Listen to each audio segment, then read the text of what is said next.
में ही हो। सुबह 8:25 में भगवान जी का दर्शन होता है, श्री बिहारी जी का सुबह पहला दर्शन। जब दर्शन होता है ना तो भक्त लोग खड़े रहते हैं, कोई फूलों की माला लिया है, कोई बढ़िया सी मिठाई का डिब्बा लिया है, और सब खड़े रहते हैं। और आप केवल चुपचाप देख लेना, एक दिन जाके पता क्या करते हैं वहां पे। जैसी दर्शन होता है ना, भक्त लोग फूलों की माला फेंकना शुरू कर देते। एक सज्जन ने मिठाई का डिब्बा फेंक दिया। अच्छा था उसके हाथ में नारियल का गोला नहीं था, नहीं तो सीधा निशाना बिहारी जी के मुंह पे ही जाता। फिर क्या होता, आपने जो नारियल फेंका, मिठाई का डिब्बा, मेरे सामने एक सज्जन ने मिठाई का डिब्बा फेंक दिया भाई, आधा किलो का। वो डिब्बा जाके बिहारी जी को लगता तो क्या हालत होती। आप लोग कहते हैं ना कि भगवान जी अंदर क्यों बैठे हैं, भगवान ना आप लोगों से डरते हैं। बाहर बैठ जाएंगे तो हाथ मुंह सब तोड़ डालोगे, इसलिए वो डर के कारण अंदर बैठे हैं।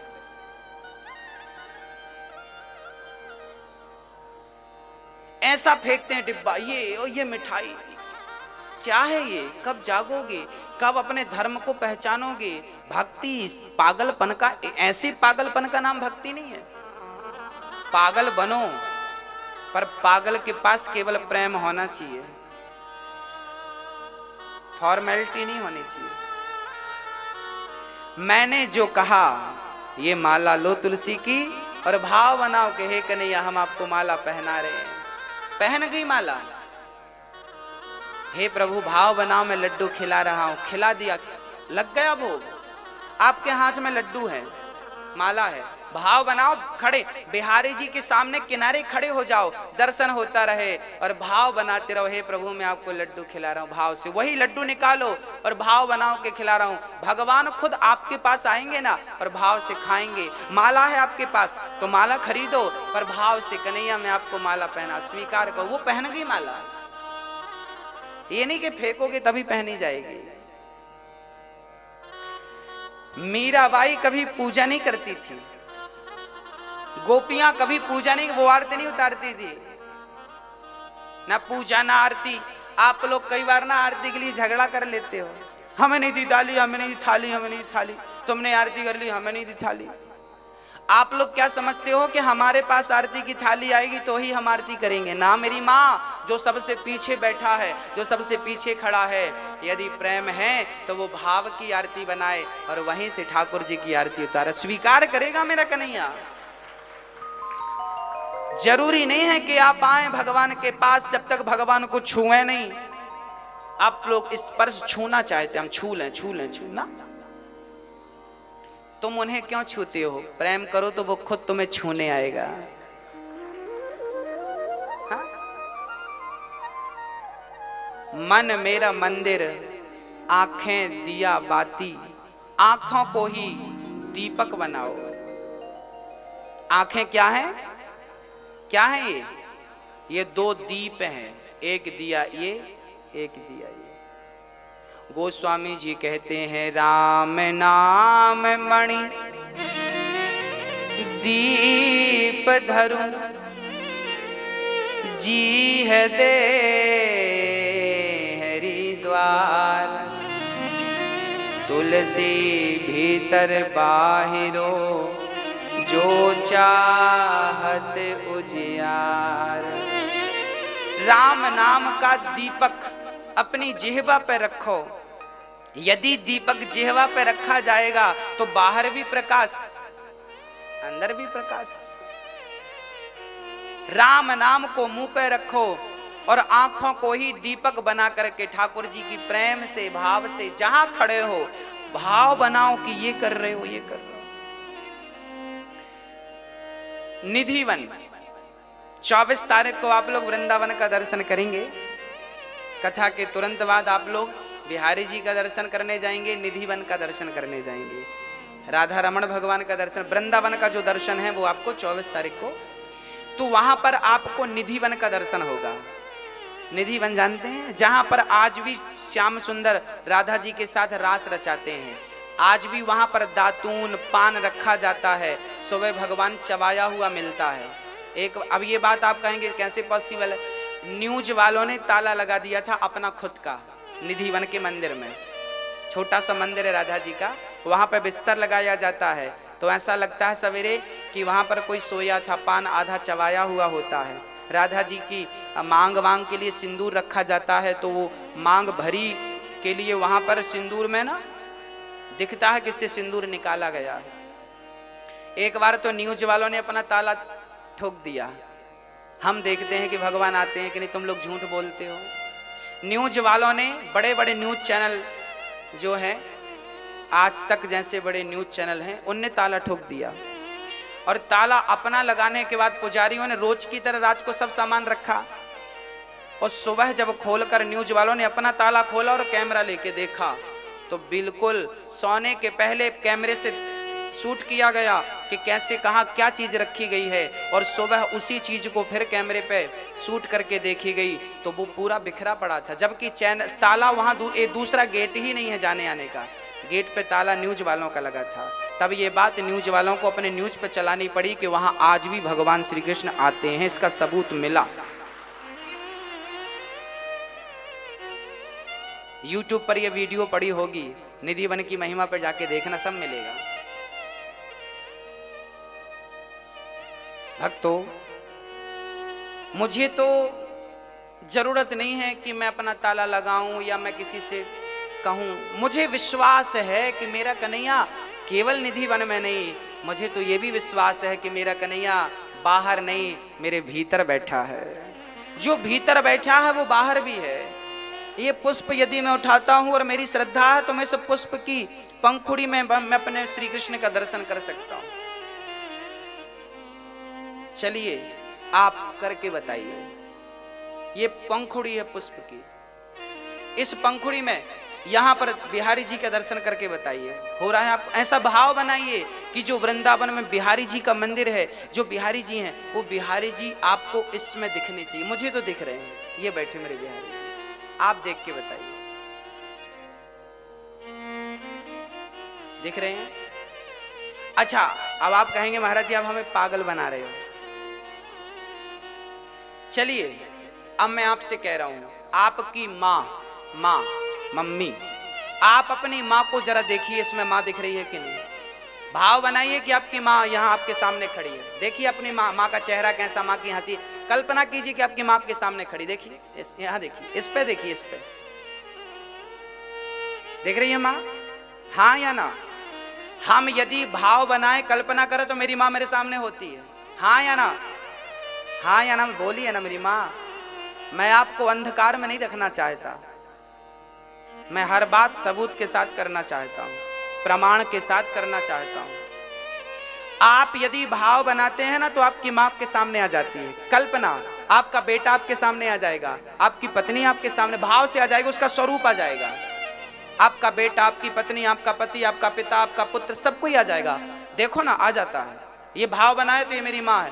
बस वही भाव बनाइए कि इसमें भी तुम्हें बिहारी जी का दर्शन नजर आए और इसमें भी आपको बिहारी जी नजर आए। जहां तुम देखो, जहां देखो, एक तिनका भी तुम्हें दिखाई पड़े तो उस तिनके में भी।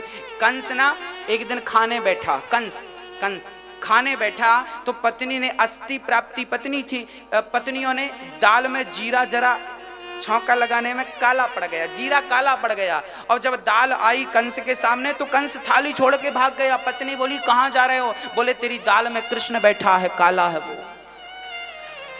सोचिए कि जिस कंस को दाल के जीरे में कृष्ण नजर आता हो, वो कंस कैसा होगा? हमसे अच्छा था कि नहीं? हमें भगवान के मंदिर में भगवान नजर नहीं आता। आप भले कृष्ण को नालायक कहें, पर कृष्ण भी दुश्मन के रूप में ही सही, पर भगवान का प्रेमी था, भगवान का भक्त था। वो प्रत्यक्ष नहीं, अप्रत्यक्ष रूप में भक्त था।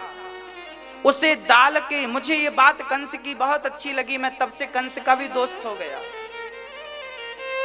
मैं कंस से भी ये बात सीख रहा हूं कि वो कंस मुझसे बेहतर था कि कम से कम वो दाल के जीरे में कृष्ण का दर्शन कर पाता था। हम तो वो अभागे हैं कि भगवान के मंदिर में भी कभी कभी पत्थर ही नजर आता है। हाँ, हमसे अच्छा था कि नहीं?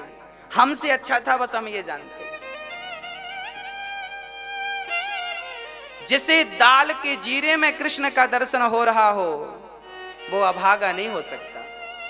बस मेरी मां, आप भी सर्वत्र कृष्ण का दर्शन करना शुरू कर दीजिए।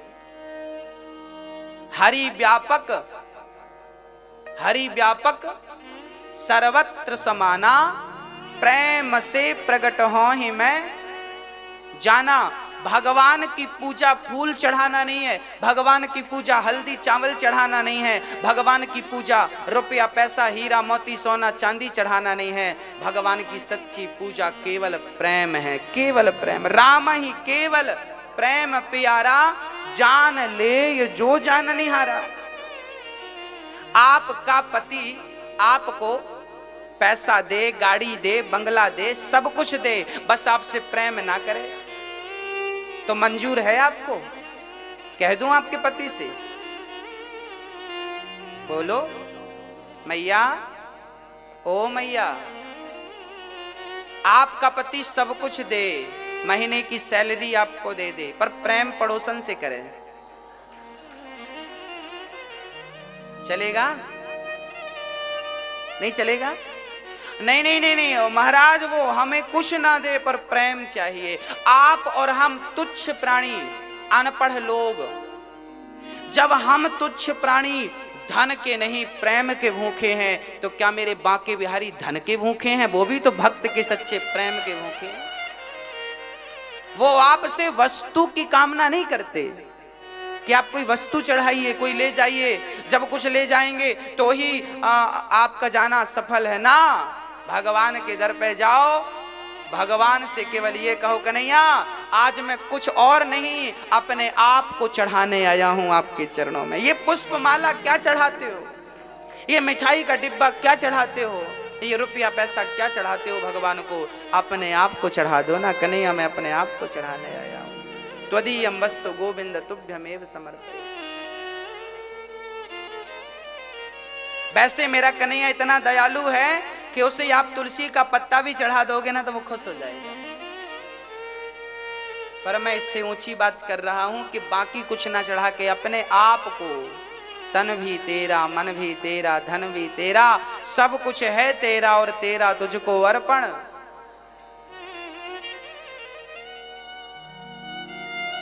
भगवान की भक्ति बड़ी अद्भुत हो, ज्यादा संग्रह ना हो। सत्याम क्षितौ किम कसिपो प्रयासै, बाहौ स्वसिद्धे युपवर्हणे किम, सत्यंजलौ किम पुरुधान्य पात्र्या, दिग्वल्गिलादौ सति किम दुकूलै। सुखदेव जी कहते हैं राजन, ज्यादा संग्रह नहीं करना चाहिए भक्त को। जब जमीन पर सोने से काम चल जाता है तो पलंग के लिए प्रयास करने की बिल्कुल जरूरत नहीं है। जब हाथ की तकिया से काम चल जाता है तो तकिया के लिए झंझट करने की जरूरत नहीं है। जमी पर लेट जाते हैं, सिराने हाथ रखते हैं, हम तो अपना तकिया बिस्तर हमेशा साथ रखते हैं। जमीन ही हमारा बिस्तर है, हाथ ही हमारी तकिया है, और हमें ना थाली आली की जरूरत नहीं पड़ती। हमारे ये हाथ ही हमारे पात्र हैं। भैया 2 रोटी इसमें डाल दो, थोड़ा सब्जी भी डालना, थोड़ा दाल भी डाल दो, अचार भी डालो और भात भी डाल दो, चावल राइस डालो और बढ़िया डाल के ठाकुर जी का प्रसाद जाओ ठाकुर जी और बढ़िया खाओ। स्वामी श्री करपात्री जी का नाम सुना होगा आपने, सुना कि नहीं? जिन्होंने कर को ही पात्र बनाया था, कर को ही पात्र बनाया, इसलिए नाम पड़ा करपात्री। जिन्होंने गौ के लिए आजाद हिंदुस्तान में सबसे पहला आंदोलन किया था। इंदिरा गांधी करपात्री जी से कहीं कि हमें चुनाव जिता दो, हम आपकी शरण में हैं। करपात्री जी ने कहा था कि मैं तुम्हें चुनाव जिता दूंगा एक शर्त पर। उस समय करपात्री जी की बहुत भक्त थी, अनुयायी थी, करोड़ों की मात्रा में कह सकता हूं। इंदिरा गांधी को पता था कि बाबा जी बड़े पावरफुल हैं, ये कह देंगे तो मैं चुनाव जीत जाऊंगी। तो करपात्री जी ने शर्त रखी थी कि तुम प्रधानमंत्री बन जाओगी, मेरी जिम्मेदारी है, मैं बना दूंगा, परंतु शर्त है कि तुम्हें गौ हत्या बंद करनी पड़ेगी। गौ हत्या यदि तुम बंद कर सको तो मैं तुम्हें प्रधानमंत्री स्वीकार कर लिया। इंदिरा गांधी ने कहा कि हां, हम स्वीकार करते, हम गौ हत्या बंद कर देंगे।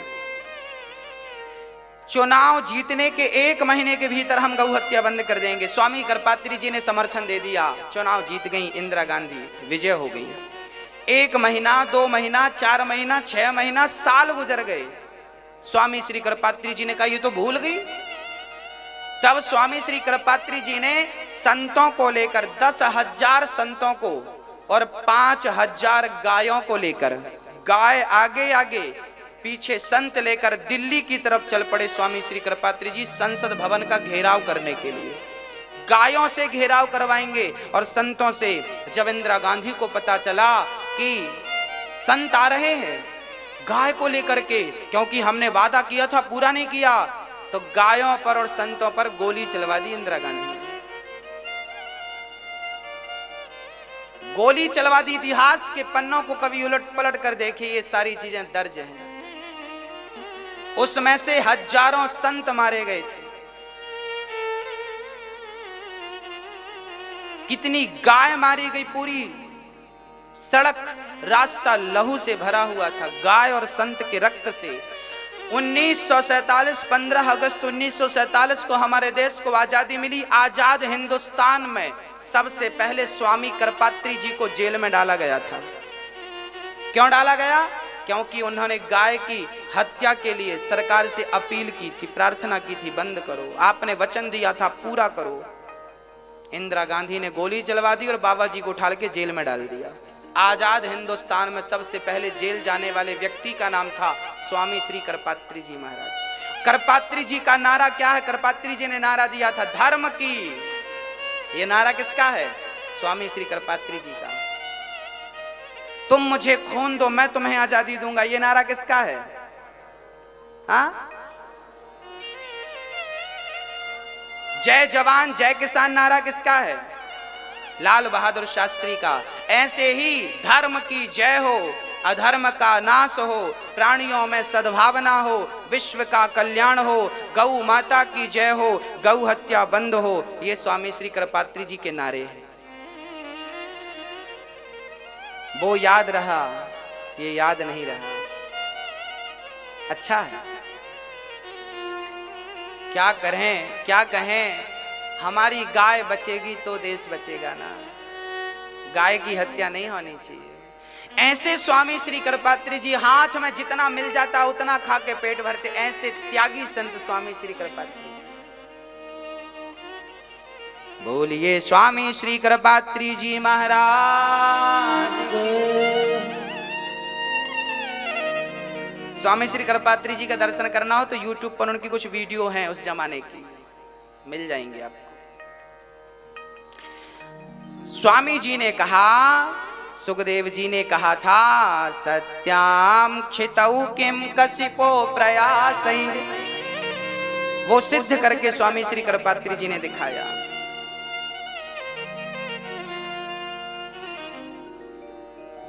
तब स्वामी श्री करपात्री जी ने इंदिरा गांधी को श्राप दिया था। अच्छा, संयोग से जिस दिन गायों पर गोली चलवाई थी इंदिरा गांधी जी ने, वो दिन गोपाष्टमी का दिन था। कौन सा दिन था? गोपाष्टमी।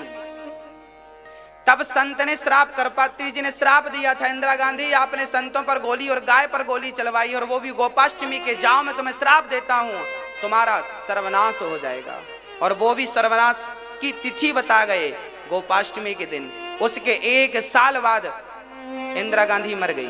वो दिन था गोपाष्टमी। उनके वंश में जितने मरे सब गोपाष्टमी के दिन मरे। इतिहास उठाकर देख लेना, क्योंकि संत का श्राप था।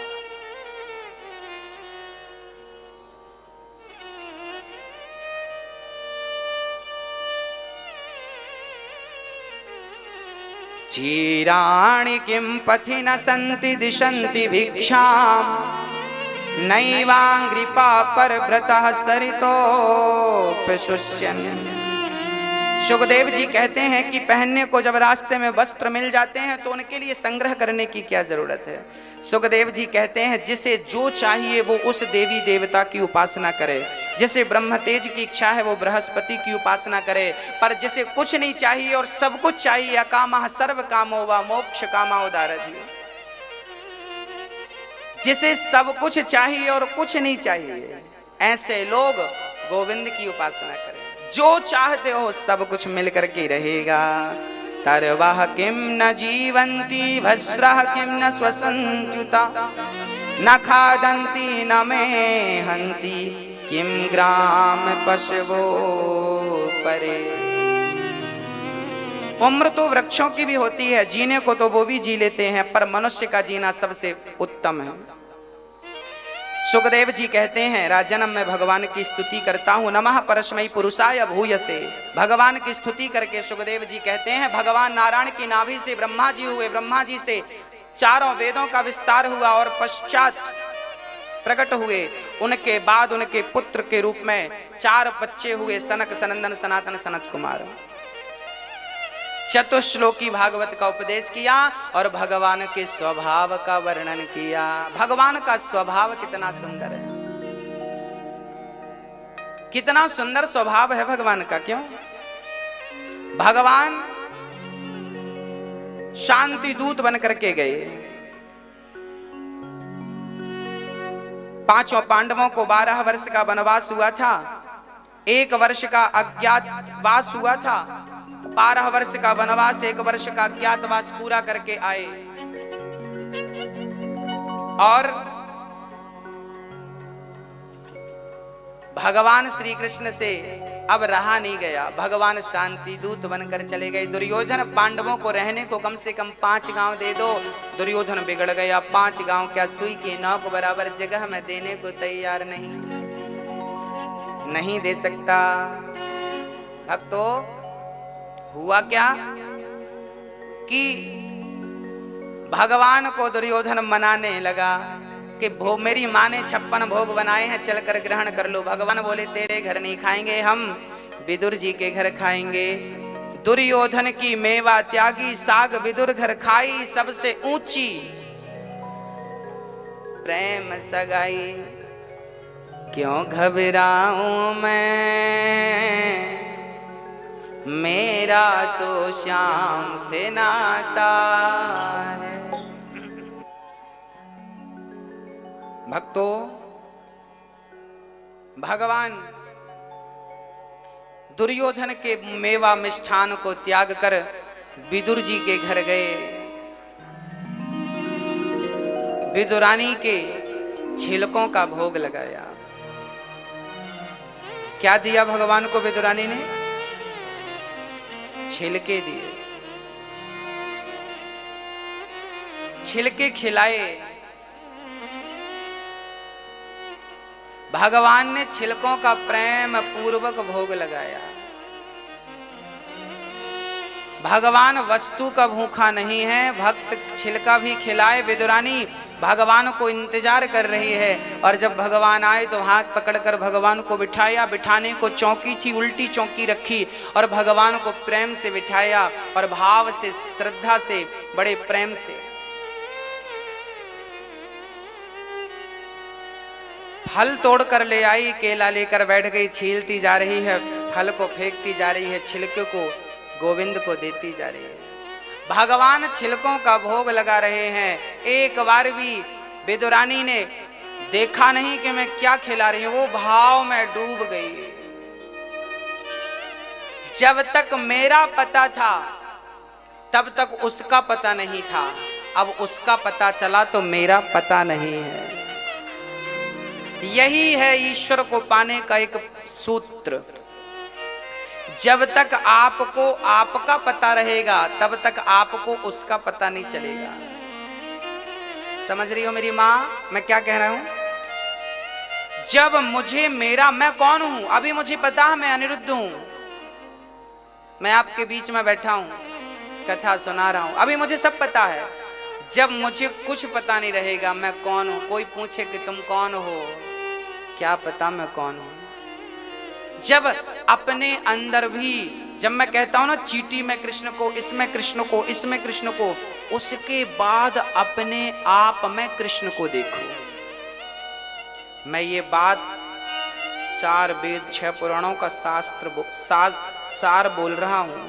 सब में कृष्ण को देखने के बाद अपने में कृष्ण को देख लोगे तो अहम ब्रह्मास्मि का सूत्र सिद्ध हो जाएगा।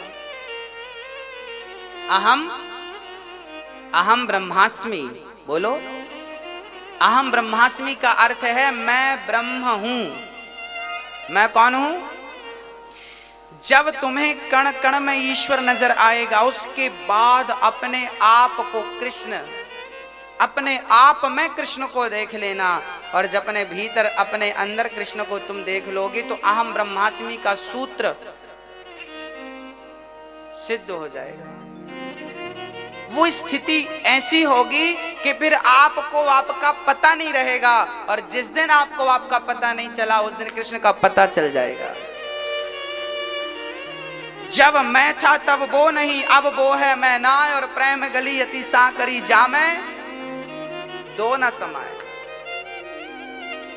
ये वही स्थितियां हैं प्रेम की एकीकरण, जिनको बोलते एक हो जाना। मिश्री घुलकर एक हो गई, पानी बन गई। एक हो जाओ उस ब्रह्म में, उस ईश्वर में, उस ईश्वर से मिल जाओ। हमारे गुरुजी कहते हैं कि जैसे आप हमसे मिल रहे हैं, हम आपसे मिल रहे हैं, भक्ति करोगे तो हम और आप ऐसे ही भगवान से मिल लेंगे। ऐसे ही दुर्योधन की मेवा त्याग कर भगवान ने छिलकों का भोग लगाया। जब भगवान लीला समाप्त करके चले गए तो विदुर जी को ईश्वर ने जाते वक्त याद किया।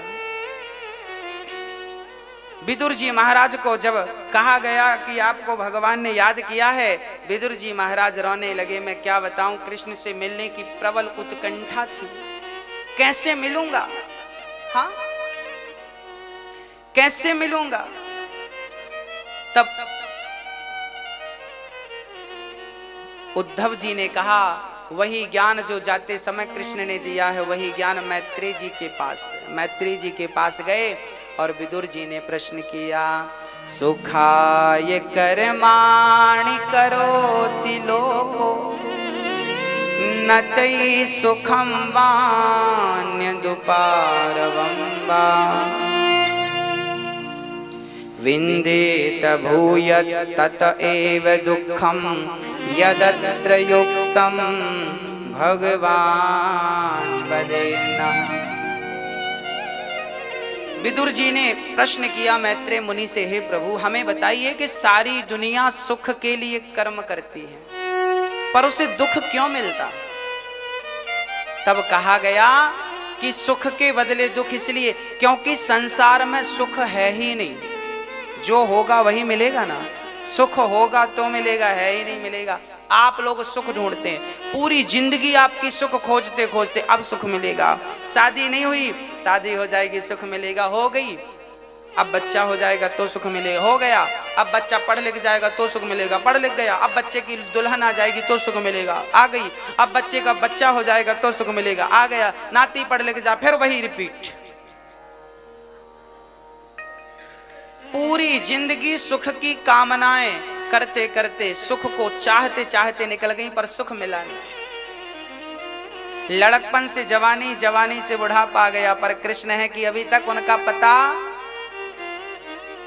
क्यों पता नहीं है? क्योंकि आपका पता है। ए साहब हमें जानते नहीं, हम कौन जानते नहीं हमें? जब तक तुम अपने आप को जानते रहोगे, जनाते रहोगे, तब तक मैं तुम्हें लिख कर देता हूं, तुम कृष्ण को कभी जान नहीं पाओगे। सबसे पहले ये गुरूर छोड़ दीजिए कि मैं कुछ हूं तुच्छ। मैं अपने गुरुजी के पास गया, मैं हमेशा कथा में कहा करता हूं ना, मैं कौन हूं? अपने आप को तिनका समझना चाहिए।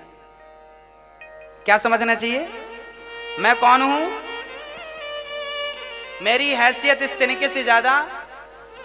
मैं अपने गुरुजी के पास गया 17 तारीख को, मैंने गुरुजी से कहा, गुरुजी मैं इस भाव से चलता हूं कि मैं तिनका हूं, जब मैंने गुरुजी से कहा कि गुरुजी मैं तिनका हूं आपके चरणों का, गोविंद के चरणों का, तो गुरुजी की आंखों में आंसू आ गए। गुरुजी ने कहा बेटा तुमने अपने को तिनका मान रखा है। मैंने कहा गुरुजी मैंने समझा नहीं आपकी बात को। गुरुजी ने कहा बेटा ये तिनका किसी की आंख में डाल दो ना तो ये तिनका आंख फोड़ सकता है। ये तिनका आंख फोड़ सकता है। ये तिनका बहुत कुछ है बेटा, ये तिनका भी बहुत कुछ है। अब इस तिनके के तुम एक काम करना कि 1000 टुकड़े करना और फिर उस 1000 टुकड़े का एक भाग लेना, फिर उसका 1000 टुकड़ा और करना और उस 1000 टुकड़े का एक टुकड़ा लेना, फिर उसका 1000 टुकड़ा और करना। उसके बाद जो बचे तो समझ लेना कि मैं वही हूं।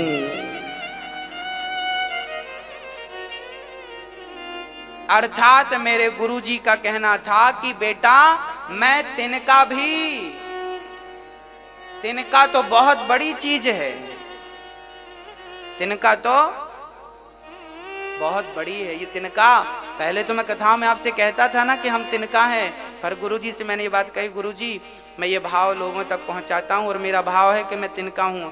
गुरुजी बोले बेटा ये मत कहा करो कि मैं तिनका हूं, तिनका तो मैं हूं ही नहीं, तिनके से भी तिनका, तिनके से भी तिनका, तिनके से भी तिनका, तिनके से भी तिनका। जो तिनका का एक छोटा सा कुछ बचेगा ही नहीं, जो मैं कुछ भी नहीं हूं, सीधी बात है मैं जीरो हूं, शून्य हूं। क्या हूं मैं?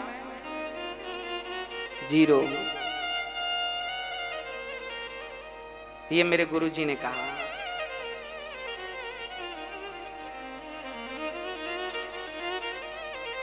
भक्तों भगवान अहंकारियों को नहीं मिलता।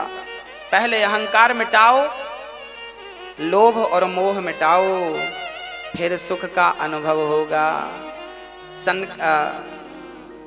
विदुर जी के प्रश्न पर मैत्री जी ने उन्हें 10 प्रकार की सृष्टि का वर्णन सुनाया, 4 युगों का विस्तार किया, सतयुग, त्रेता, द्वापर, कलयुग। सतयुग की उम्र कितनी होती है? कलयुग की उम्र होती है 4,32,000 वर्ष, द्वापर की उम्र होती है 8,64,000 वर्ष, त्रेता युग की उम्र होती है 12,96,000 वर्ष, सतयुग की उम्र होती है 17,28,000 वर्ष। सतयुग की उम्र कितनी है? 17,28,000 वर्ष। कलयुग की उम्र कितनी है? कलयुग की उम्र है 4,32,000 वर्ष, जिसमें से लगभग 5,500 वर्ष बीत चुके कलयुग के। अभी बहुत बाकी है। कलयुग में ये हालत अभी है, आगे क्या होगा? वैसे मैं आपको ये बात हर कथा में सुनाता हूं। अभी कौन सा युग चल रहा है? कौन सा युग? जोर से। फिर आपने गलत बोल दिया। ये कलयुग नहीं है। अभी आप कथा पांडाल में बैठे हो, वृंदावन में बैठे हो, ये कलयुग चल रहा है। कलयुग बाहर चल रहा होगा, आपके घर में, आपके नगर में, आपके शहर में, पर ये वृंदावन है जो बिहारी जी के चरणों में होता है, वो कलयुग से बच करके रहता है। कलयुग उसका बाल भी वांका नहीं करता। चारों युग 24 घंटे में एक परिक्रमा करते हैं, प्रदक्षिणा करते हैं। मैं कह चुका हूं, ये बात फिर दोहरा देता हूं। सुबह 4 बजे से लेके प्रातःकाल 4 से लेके सुबह के 9 बजे तक सतयुग चलता है, जहां सबके अंदर सद्भाव होता है, सबकी बुद्धि अच्छी होती है। सुबह के टाइम पे भले कितना भी बड़ा दुष्ट और शराबी हो, पर सवेरे अच्छी बातें करता है। हाँ, क्योंकि वो सतयुग चल रहा है। सुबह 10 बजे से लेके शाम को 4 बजे तक त्रेता युग चलता है, क्योंकि त्रेता युग में राम जी वनवास चले गए थे 14 साल के लिए। आप लोग भी 10 से 4 के बीच में अपने काम काज में निकल जाते हो, आपका भी वनवास हो जाता है। तो त्रेता युग चलता है, क्योंकि राम जी 14 साल के लिए कर्म करने गए थे। फिर शाम को 5 बजे से लेकर रात्रि को 8 बजे तक द्वापर युग चलता है, क्योंकि भगवान ने द्वापर में क्या मटकी तोड़ना, मक्खन चुराना, गेंद खेलना, तो नाचना, तो कूदना। आप लोग भी अपने बच्चों के साथ शाम को खेलते कूदते हो के नहीं? बेटे के साथ, नाती के साथ क्रिकेट खेलते हैं दादाजी। बच्चे को पीठ पर बिठा के बैल बैल बन जाते हैं, घोड़ा घोड़ा बन जाते हैं, घोड़ा घोड़ा खेलते हैं, हाँ या ना? हाँ, बैडमिंटन खेलते हैं, शाम को क्रिकेट खेलते हैं, और कुछ भी खेलते हैं। बच्चों को फिर ले जाके वो बर्फ का गोला खिलाते हैं, चलो बेटा बर्फ का गोला लो। शाम को आप बच्चों से बड़ा प्रेम करते हैं, चलो झूला झूलाते हैं आज तुम्हें। ये जो लीला भगवान कृष्ण की वो आपके घर पे होती है, वो शाम को 4 बजे, शाम को 5 से लेके 8 के बीच में होती है। और फिर रात्रि को 9 बजे से रात्रि को 3 बजे तक जब व्यक्ति केवल भोग भोगना चाहता, अब कलयुग स्टार्ट हुआ। ये कलयुग है। हृदय में जब धर्म जागता है सब सतयुग होता है। क्या? हृदय में जब धर्म जागता है तब क्या स्टार्ट? सतयुग। जब कर्म करने की भावना जागती है तो कौन सा युग? त्रेता, क्योंकि कर्म करने राम जी। जब हृदय में प्रेम जागता है तो कौन सा युग?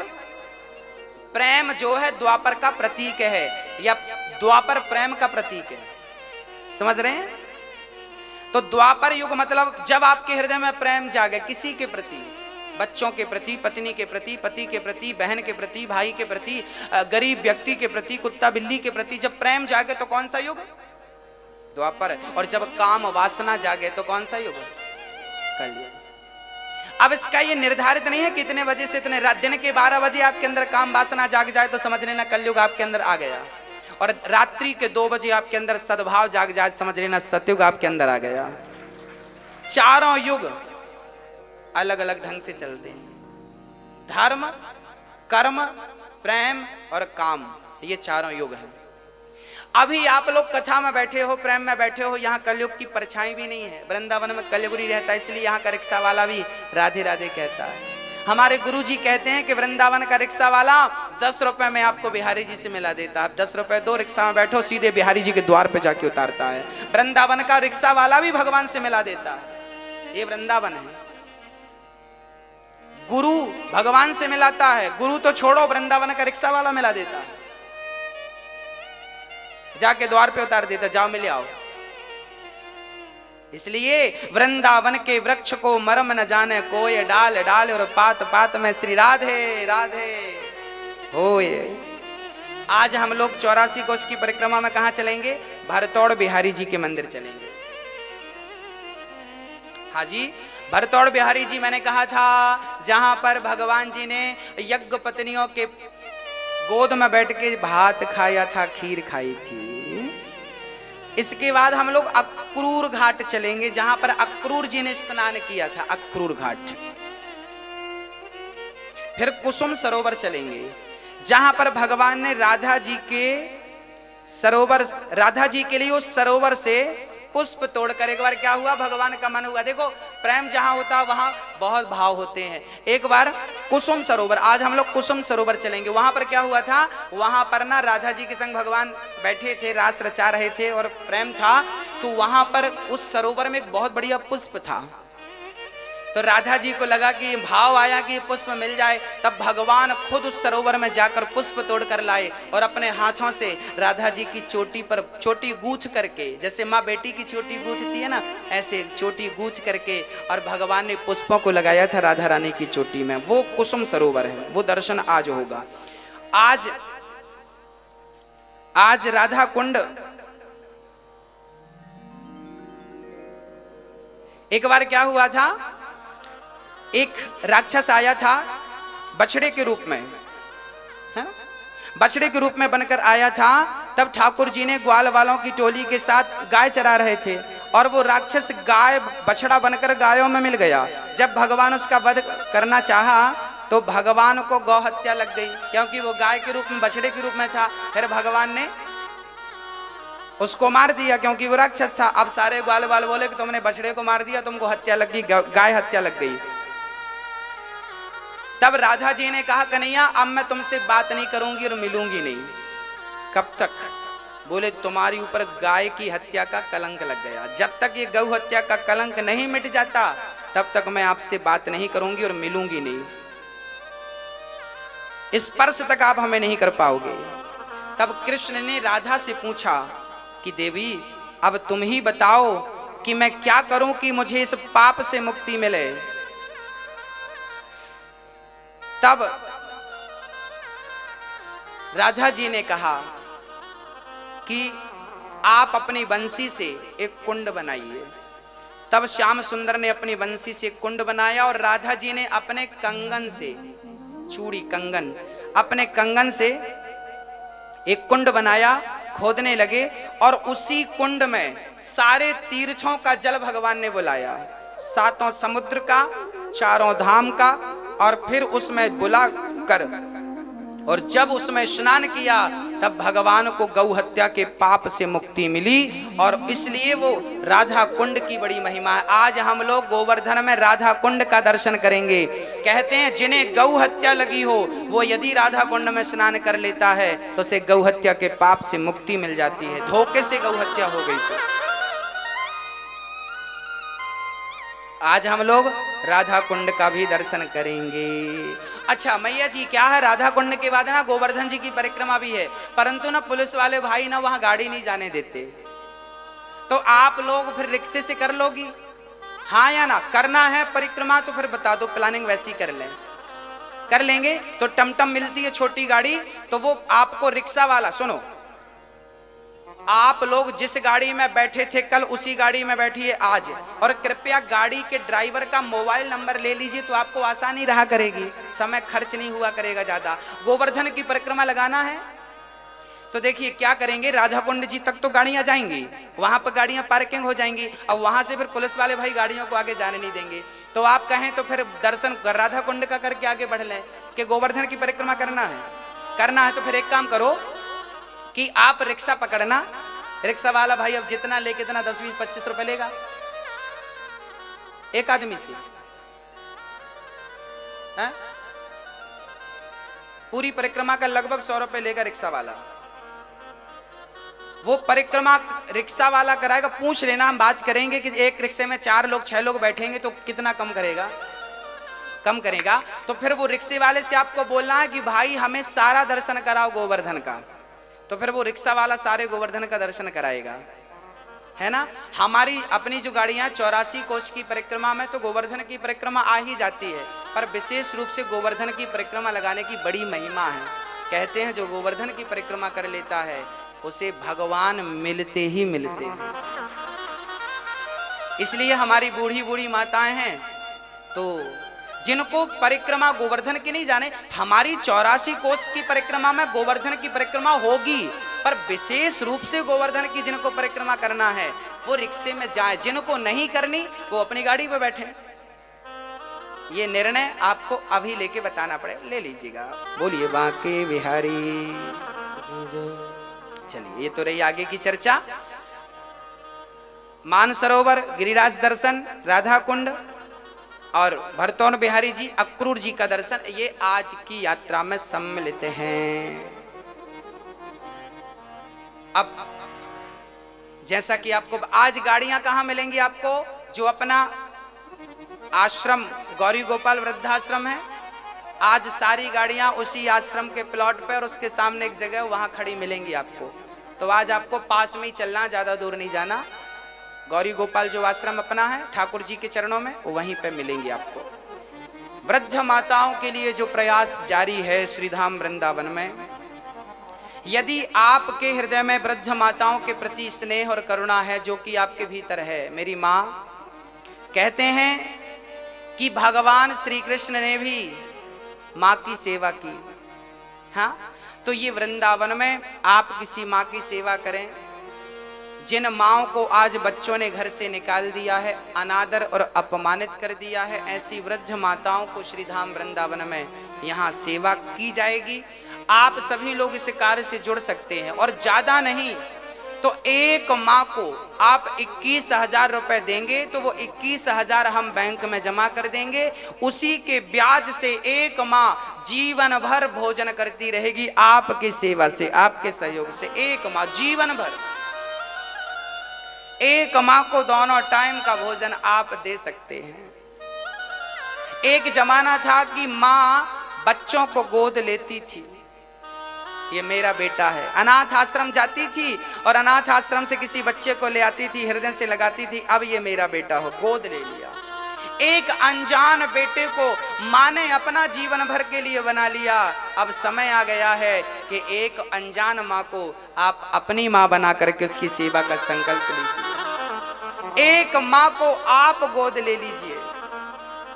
हमारी इच्छा है कि कोई भी माँ जो इस प्रकार की सताई है, ठुकराई है, उसे दर दर की ठोकर ना खाना पड़े, वो बिहारी जी के चरणों में रहें। और बिहारी जी का, मेरे द्वारा यदि मैंने किसी को पेट भर रोटी खिलाई और उसने रोटी खा के गोविंद को याद किया, कृष्ण का चिंतन किया, तो बताइए मुझे रोटी खिलाने का भी पुण्य मिलेगा और रोटी खाने के बाद उसने भगवान का पुण्य किया। जब तक मेरी रोटी उसके पेट में रहेगी और तब तक वो, जब तक भगवान का नाम जपेगी, तब तक उसका पुण्य मुझे ही प्राप्त होगा। इसलिए हमें अन्नदान से बड़ा कोई दान नहीं होता। अन्नदान सबसे बड़ा। किसी प्यासे को पानी, भूखे को, कल हमारे एक भैया जी आए, बोले हम वृद्ध माताओं के लिए पानी की व्यवस्था करवाएंगे, वहां पर ठंडा पानी माताओं को मिले, फ्रीजर लगवाएंगे।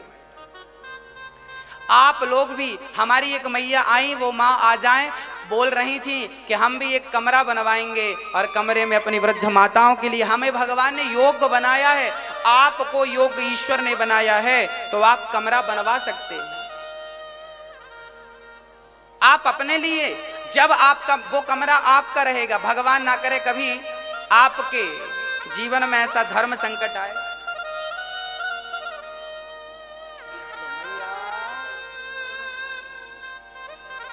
भगवान ना करे कि कभी आपके जीवन में कोई कष्ट आए, कभी भगवान ना करे आए, और आए तो दास को याद करना, मैं आपकी सेवा करूंगा। आपको ईश्वर ने सामर्थ्यवान बनाया है, तो इस आश्रम में एक कमरा आप अपने लिए बनवा लीजिए। जब मन करे आप आइए, वो कमरा आपका रहेगा, एक चाबी आपके पास रहेगी। जब मन करे आप आओ, और जब आप नहीं रहेंगे तो उनमें मेरी बूढ़ी वृद्ध माएं रहा करेंगी। तो आप एक रूम अपने लिए बनाए तो वृंदावन में आपका एक ठिकाना हो जाएगा, और वो आश्रम आपका ही है। जीवन भर आइए।